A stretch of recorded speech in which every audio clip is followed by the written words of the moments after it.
It is what it is. Yeah, I hear you. Moving on from that topic, Arsenal could be on the brink, Callum, that's Gunnar Callum, of bringing in Luis Campos to be your new director of football. How big and an important move do you think that could be for Arsenal Football Club? Well, I think we need to get someone in because we ain't got anyone at the moment. So I think it's a positive move. I think obviously Eddie going is sort of devastating, but I think that was always in the plans anyway. But I think if he does come in, it's good news. It just see if he hits the ground running. It's like anything else, and it's like having a new manager come in.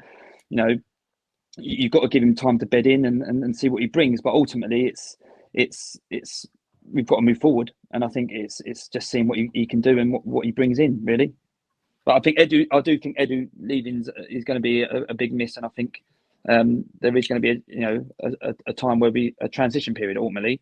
But I think next summer is going to be the big one of who they bring in and how he gets on with Arteta. I think the relationship with Arteta is massive. So if he can fit in with Arteta and Arteta buys into what he wants and they can collaborate well, Arsenal's can I ask still on the up. Can I ask you if you think it should be the other way around though? Because I was watching another podcast, I think, around the Arteta situation, and the feeling was that maybe earned, but he's maybe got too much control in at Arsenal, and it'll be better to have a sporting director, because the whole point of a sporting director is to essentially carry the whole vision of the club, short, medium to long term, so long as they're there. A manager's their word for the short term, if anything. If so, the point being is, if Arteta was to leave or get sacked today, it wouldn't matter. The sporting director will be able to bring in a manager who would continue the vision of that club. So, I mean, we had the whole situation. I mentioned this because we had the whole situation with Eddie Howe and our new sporting director. Wouldn't it be a worry if your owners are only recruiting a sporting director who fits in with Arteta rather than a sporting director who carries on their vision? Therefore, Arteta fits in with them. I would like to think Arsenal have learned from what's happened after Arsene. Personally, I think they're going to get someone who does both ultimately, and I think this guy, from what I've heard, is going to fit both. I think obviously you can't bring a sporting director in that's not going to get on with the manager long term anyway. And let's be honest, Arteta has signed a long term deal, so I can't see him getting the sack, and I think he's arguably earned that right as well with what he's done. Because let's be honest, before Arteta's come in, it was a not a very nice place to there was no joy at Arsenal, and I think he has turned that around. I think. Wouldn't you not be concerned that Edu possibly left for some of those reasons, that he doesn't have the same level of control that he may have would have liked? And obviously he's been there the same. He recruited Arteta. Am I wrong? Or did he come after Arteta? Nah, like if you got sporting directors continuously being chopped down because Arteta doesn't like them, that would be a worry for the overall structure of Arsenal, wouldn't it? If it's all based on Arteta. It's got to be. Yeah, I mean, it's a worry, but I think Arsenal. I think Arteta is long term. I genuinely do think he is going to be long term. I mean, he's been there 4.5 years already. Yeah, but he's a manager. He's not. That's what I'm saying. He's not he can't be your club structure. It can't be on this one guy. He can't decide. It's like the chain of command is backwards almost. It's the manager telling the sporting director what the vision of the club is. Toon, can I just quickly ask, what if the philosophy is already there at the club? It's already been established. Yeah, this is it. Yeah. They just need to get someone to go in that can. So then, why does it matter what Arteta thinks? Then why does it matter what he thinks then? He's the manager, like he's an employee. So then, why does it matter what he thinks about who they're hiring? They should be bringing in somebody that, regardless of if Arteta's the manager or not, it doesn't affect anything. I just don't get what the hype is in terms of why is that the manager that Arsenal are just so reliant on, making it seem like he's like their version of Sir Alex Ferguson or something, when he hasn't won anything except for FA Cup with Unai Emery's squad before he spent $700 million. I think, like Callum, for you saying that he's long term, I do agree because he did get an extension. But I think that was the wrong move as well. I think he should have never gotten like a new big contract because it's been off the back of doing nothing. And then you brought up about how I disagree. Like before him, I disagree. That Arsenal have had no success. I mean, what's different from before Arteta came in? Because there was Wenger there for about 20-something years. There's top 4 Champions League, FA Cup. Then Wenger wasn't there for like, what, a year and a half? You had Unai Emery, who had you, what, like 8th? I think he came 5th his first year, and then he was like 6th. He was like either 7th or 8th when he was sacked, like November or something like that. And then you guys bring in Arteta, and it's still kind of more so the same. Now you're just coming in 2nd or 3rd, but it's like it's no real. It's nonsense. It's absolute nonsense. It's nonsense. I'm sorry, the club's a completely different club. If you look at the fan base, I think the fan base was lost, and I think I don't know if any of you go to away games, but the Emirates is a completely different place. Like he's got the full, from most of the fans, I would say he's got full backing. He's completely changed the structure, the ethos, I think there's more love towards the club than it has ever been. Especially. So what if you get a situation where Arteta says, "I want," like he did last? There is a bit of tension around the whole, for instance, Kai's Havertz situation. Like whose idea? I don't mind either way, but whose idea was it to bring in Kai Havertz? Was it Edu's or was it Arteta's? And in the future, if Campos says, "I want a player," I think I might give you a list of players A, B, and C. And Arteta says, "I don't want A, B, or C. I want D. I want this player." Like, is it Arteta that gives that final sign off, or is it the sporting director? I mean, who supervises who essentially? The thing is, we're talking. Yeah, but we're talking like these are businessmen. Yeah, ultimately they're doing a job. They're going to be sitting around a table and discussing. They're going to do what's best for the team, aren't they? So Arteta is only going to want players who is going to fit his philosophy and the philosophy that the team are playing. So whoever they get in, they're going to be meeting daily and having them conversations. It's not like, oh, it's a guy sitting up in an office who every so often rings down and goes, "Oh, how much money do you want, mate?" Like, I hear what you're saying, Cal, but there's no way Luis Campos, who built that Monaco team with Bernardo Silva, Fabinho, Mbappe, Thomas Lemar, and that Lille side, he does not take the Arsenal job unless he has complete control. And this is one of the reasons why PSG at the moment are a little bit rocky, because Mbappe's gone and they're putting all their eggs in Ousmane Dembele. If he walks into Arsenal, he runs the football club now. Arteta's just the coach. That's what Man City did when 60 Birkenstein come in. And that's what Liverpool have done with Slot when Edwards has come in. And that's what Madrid do. Like, Ancelotti's not the top don. Everyone answers to Perez. And you may need to go down that route, because at the moment it kind of seems that Arteta is kind of doing what the Fergusons and the Wengers were doing in the years ago, where you're managing the whole thing. That if Edu's come out in August and said, "Arsenal fans, be excited for the end of the window," for him then to leave 4 months later, that to me, that tells me internally there's been some sort of a disagreement at board level where we don't know. Has Arteta got too much reign? Because you look at the modern day coach. If Erik ten Hag took over Man United, say 2 years further down the line where they are now, I think he does a much better job to the job he walks into, because the hierarchy is completely different, and they've actually got an entire recruitment completely different football club. Like if you employ Luis Campos, who's got a track record of pulling out hidden gems, who has built up football clubs, I don't think he works at PSG because they are already there. But Arsenal are trying to get over the line. If you bring in him, who's got one of the best talent IDs up there of Ralph Rangnick, I think personally your transfer window massively improves.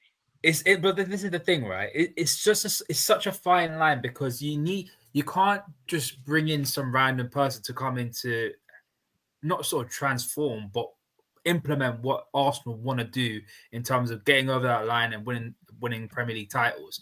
Because for me, from what I can see from an outsider point of view, Arsenal's philosophy, the way they play, style, everything is all there. It's just trying to execute it so they can get over the line. And the thing is, the most important thing is whether the DOF can work with the manager. And I think it's a massive point in the sense of You look at Michael Edwards. The only reason why Michael Edwards came back is because Jurgen Klopp decided to leave. That's where Klopp no longer had a lot more power, and Edwards had all the reins. And the same with Cheeky. The difference with Cheeky is that Cheeky and Guardiola, they both work so well because they have similar ideas of football. Yeah, but you're dismantling your own point. Like, I think you're dismantling your own point. The reason why Liverpool have a structure is because of Michael Edwards. And then when Klopp went over his head and went to your owners, instead of getting Bruno Gomares, you got, I think, I forgot the gentleman's name that was injured all the time. For instance, in that situation, your whole club went downhill. You had players that were, your midfield, you had to buy 3 new midfielders, courtesy of our owners in Saudi Arabia. And so now you're in a situation where you had to bring Michael Edwards back. I suspect Klopp left because the owners told him we want Michael Edwards back. And to regain that structure, and that's what happens when you just have a manager that's in charge of everything. I do agree. I've been very impressed with how Arsenal have rebuilt themselves from where they were, and I think that sometimes, Standard FC exists, and people talk about how, rebuilds. I've heard people say recently about Man United, rebuilds are a nonsense. Rebuilds shouldn't exist. You should expect your team to win straight away. I can understand that if Man United's rebuild we're doing right now started in the summer of 2014 or maybe 2015. We're only 2 years earlier. The squad was winning Premier Leagues. When you were off the pace for as long as Arsenal were, and I think when you were running the club in a way that was antiquated, as in a manager running the club, it was always going to take time to restructure yourself in the right way. And I think that you had a good balance. And one of the reasons why I sort of, when I said this, it went crazy viral, but I said Arsenal scare me, is because I felt it was win-win. I felt their structure and the way they were heading meant they were going to win the big trophies with Arteta. Or if he gets close like he has done and it doesn't quite work, if you were running it like a modern-day football club, like the majority of football teams do, where you have a head coach and you have a director of football or a director of sport, whatever it may be, sporting director that kind of runs the club on a day-to-day level, even if Arteta fails to get you over the line, it becomes a plug-and-play solution. A better head coach comes in and you continue the journey. I've heard some people say that the whole club is being built. Some Arsenal fans, Igao is one of them. The whole club is being built in the sort of ideology of Arteta. What should worry a Gooner about that is, let's just say you do win something and then he leaves. You're at the beginning of it, where he wins or whether he fails. It means when he leaves, you've got to rebuild again. That for me is ridiculous, because it means you have to build everything again as soon as, and he ain't going to be at your club forever. He just won't be at your club forever. I just don't think it's going to happen personally. Can I just say something? I don't think you should be giving Arteta much more power. I think that if you look at the way all the successful clubs in the world are run in the last 30 years, taking out Man United with Fergie, managers running the whole football club doesn't yield success anymore and hasn't done for a long, long time, barring Fergie doing it. Terry, can I just say something? Yeah, can I just say something? One second. Yeah, you talk about the Wenger era. Yeah, let's not talk about the glory days. Let's talk about that time in between first year. Like, you got to remember, we were paying off a stadium. We were still getting Champions League football with people like Senderos playing. Yeah, like we were going through a period of time where they were trying to basically just level the club out. We weren't looking at winning nothing, let's be honest. It was just about getting top 4 because we needed the money to be able to pay other things off. So I think it's a bit harsh to go, Wenger, like the rebuild. He stabilised the club because we were in financial problems with the ground, and we tried to do it the right way, and not buy the league or spend money that we ain't got and all that sort of stuff. But we don't want to go down that route. But in the sense of Arteta, I think at the end of the day, he's the man. They backed him. They prolonged his contract. Yes, I do agree that potentially, if he wins something, or let's be honest, I think he does eventually want to go to Barcelona or go back to Spain. I'm not stupid. I do generally see that. But the club have got enough knowledge now to have that conversation behind closed doors. You don't think if this bloke comes in that Arteta's already spoken to him about the long-term project, or he's spoken to Arteta about the long-term project that he wants? Like, you're talking about millions of pounds. Like, you're talking about hundreds of millions of pounds. Them conversations have been had. And I think Edu has left, for whatever reason. Personally, I think he's been offered a ridiculous amount of money. Yeah. He also might think that he's taken Arsenal as far as he can. Yeah. And maybe you know, he can't see how they can get him over the line. I'm just throwing it out there. I do think it is a shame that he has left, and I do think that he could have gone and pushed us over that edge. But ultimately, I think the conversations had, I think he could be a good appointment, and I think long term, I think Arteta knows and the club knows what they're going to do already in the summer. And I think next season you'll see it personally. I know, like, you know, it is. Don't get me wrong, it is a worrying time. You know, when I heard that Edu was going, I was thinking, oh, that's it. We're in big trouble here. See, Cal, I see it the other way, bruv. Sorry to interject, bruv. I see it the other way. I think him leaving, if you bring in someone like a Luis Campos or someone of that level, I think Arsenal are going to get better. I think this is good for you. I think Edu took you as far as he can. And that's not a dig. I really do think when I saw people laughing about this, I didn't see this as a bad thing at all. The worst thing you can do, though, is give more power to Arteta. And I'm not digging Arteta out. I say this because I don't think the modern day head coach or manager, whatever phrase, are taught and trained how to run football clubs. Genuinely, Pep does not know how to run a football club. Ancelotti doesn't know how his experience. They're not trained like the Fergies and the Wengers and the Brian Cloughs were. Especially managers that are not brought up in the sort of British culture, because it wasn't being done. I don't know how it hasn't really been done in Spain, in Germany. The club has always been run by presidents and directors, and a head coach came in. It was quite unique to England, I believe. Maybe some other countries did it as well, but it was very unique to England to train sort of managers up to run football clubs. That's why I think it's dangerous to do it, because most of our coaches now in England are not English and not British because they're not good enough. Therefore, you're bringing in people that come from a culture where head coaches do things. I feel like there's a bit of an arrogance, and Man United have had that, where managers think, I can run a club. I can do this. I can do what Fergie did. And every single one of them have. But Jose Mourinho didn't really run football clubs, I don't think. No, I think they're the kind of last two of that era. Like, maybe Carlo can, but maybe Terry,